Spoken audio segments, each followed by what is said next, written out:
Po ky është qëllimi, pra sepse tash zoti Kurti është në një pozicion jashtëzakonisht të pavolitshëm, pra unë nuk mendoj që prej se ka fillu vetëvendosja që ta rris përqindjen kur nuk ka qenë në pozicion më të pafavorshëm, sepse ne po e shohim seancat 57, 55, 54, pra ideja është që as nuk është afër 61 që është minimumi për ta zgjedhur edhe kryeparlamentarin edhe qeverinë, pra ideja është që është në pozicion shumë të vështirë. Në anën tjetër, e gjithë aspekti tjetër është pozicionuar kundër tij. E pat edhe zotin Limaj, zoti Limaj po voton pra po abstenon. Po abstenon, pra edhe tha që nuk do të ndryshoj përderisa nuk ndryshon oferta dhe tani zoti Kurti pra mos harrojmë, zoti Kurti është një personalitet që i ka fitu zgjedhjet e kaluara më shumë se 50%, në këtë mandat i ka 42%, pra ai ka edhe obligim ndaj gjithë atyre votuesve që ta gjejë një zgjidhje. Edhe tash zgjidhja duhet vjen nga ai, pra nuk mua po m'duket krejtësisht e pa kuptim, pra është sinqerisht është komike kjo që po ja lën fajin opozitës që nuk po ja bën votat. Po nëse do ju thoshte dikush, ju si analist politik, si sociolog, në anën tjetër nëse nuk do të bënte lëvizje, gjitha partitë po shihen me një farsyri bllokues të procesit. Tash nëse flasim, përgjithësia dihen edhe përqindjet, por edhe opozita po të ishte e bashkuar do të mund të ofronte një rrugë drejt zhbllokimit. Edhe kjo ekziston si opsion. Tash, dikush do ju thoshte mirë, nga sensi edhe sociologjik le të themi, gjithë do donim që të kishte progres të zhbllokohej ky ngërç. Kjo ofertë nuk e shihni që është për të zhbllokuar situatën e tanishme. 11 tentativa të pasuksesshme. Çfarë duhet të bëhet në këtë rast?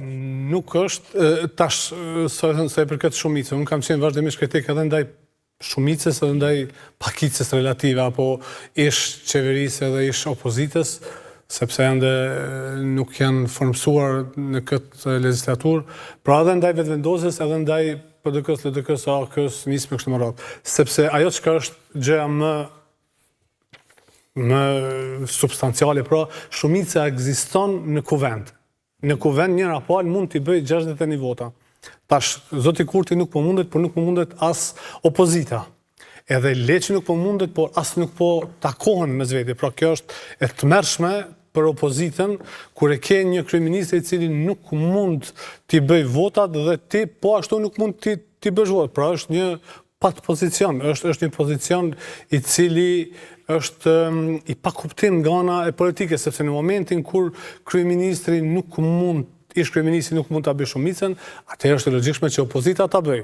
Por ne kemi një opozitë e cila nuk mund të merret vesh as me veten, ku ka pretendime pra kështu krejtësisht të pa bazuara edhe që e bllokojnë pozicionin, për shembull pretendimi i zotit Abdigjiku që flet vetëm për postën e kryeministrit dhe për asgjë tjetër, pra kjo e ndërprer. Në anën tjetër PDK-ja thotë jo vetëm ne e duam kryeministrin, e kështu me radhë, nisma e kërkon kryeparlamentarin, edhe këtu duhet 5 kryeministra, 5 kryeparlamentarë që të plotësohen apetitet e gjithëve. Por ajo që është pra fajin e kanë gjithë. Por fajin kryesor, natyrisht që ka vetëvendosje dhe zoti Kurti se e kanë shumicën. Mirë, po ajo çka po shihet tash me këta deputet, me këta lider, është që janë edhe të padijshëm edhe të pamoralshëm. Sepse janë të padijshëm pasi nuk po kanë ide si ta krijojnë shumicën. Ndonë se i kanë numrat aty. Por në anën tjetër janë të pamoralshëm sepse kjo situatë po vazhdon, edhe këta nuk po kanë as brejtje ndërgjegje, as nuk po kanë sens të urgjencës që ta ndryshojnë. Pra, mbahet seanca, nuk ka vota, zoti Dehari thotë shkojmë mas 48 orëve, në rregull del opozita, zoti Abdigjiku shkon në Spanjë, zoti Krasniqi nuk e di këtu, zoti Haradinaj me punët e veta, pra ideja është që nuk po ka as një sens të bashkëpunimit edhe të krijimit të një ideje, kjo për mua është krejtësisht e pa kuptim në aspektin e politikës normale. Mirë, dhe për të bërë ky zhbllokim duhet ndodhë diçka sepse nuk po mund të futemi në afate kushtetuese, në mënyrë që pastaj potencialisht kishte edhe zgjedhje. A besoni që Kosova po shkon drejt zgjedhjeve duke parë këto barikadime, ne ende nuk e pam përgjigjen e Lumir Abdi Gjikut si kryetari i LDK-s, edhe këtu kam një pyetje, ajo duket pak e çuditshme se pothuajse në drek doli letra, pra ka aq shumë kohë që një përgjigje thjesht fundja nuk plasohet, se fundit. Po pikërisht për këtë fola që është e pakuptim si nuk ka një vullnet edhe një dëshirë, një plan, një ide nga opozita që s'paku të krijojnë një bashkëpunim, s'paku edhe formal, s'paku të takohen, si që ishte ta zënë Vlani dikushëm, që takoheshin herë me një zyre, herë një zyre tjetër, pra s'paku të shihet sikur po lëviz.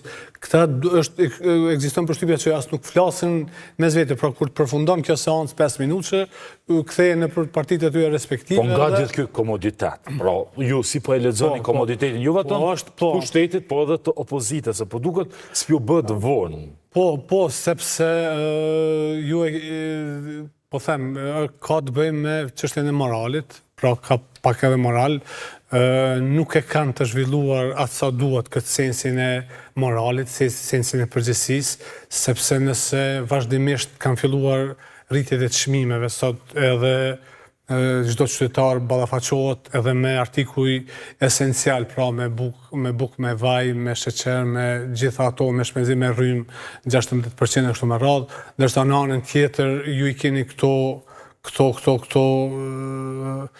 këto humoret e zeza, sepse kjo çka po ndodh në parlament, kjo është humor i zi. Pra është një lloj pak qesh, po në anën tjetër edhe është një ndjenjë kështu shumë e trisht me atë çka po ndodh. Pra del populli në votime, e marrin besimin, besueshmërinë edhe në fund 11 herë nga 5 minuta rrogat i marrin me ditjet e kamufluara po ashtu, ndërsa në anën tjetër nuk kanë përgjegjësi. Por këtu janë dy gjëra.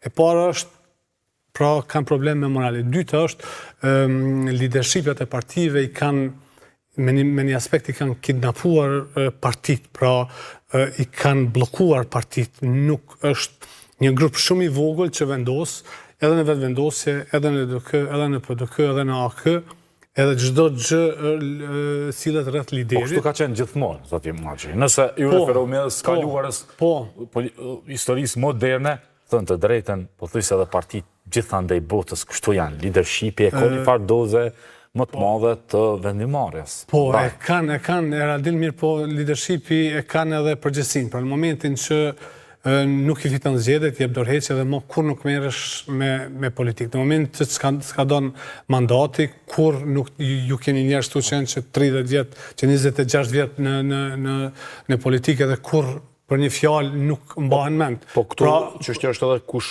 e konsideron çka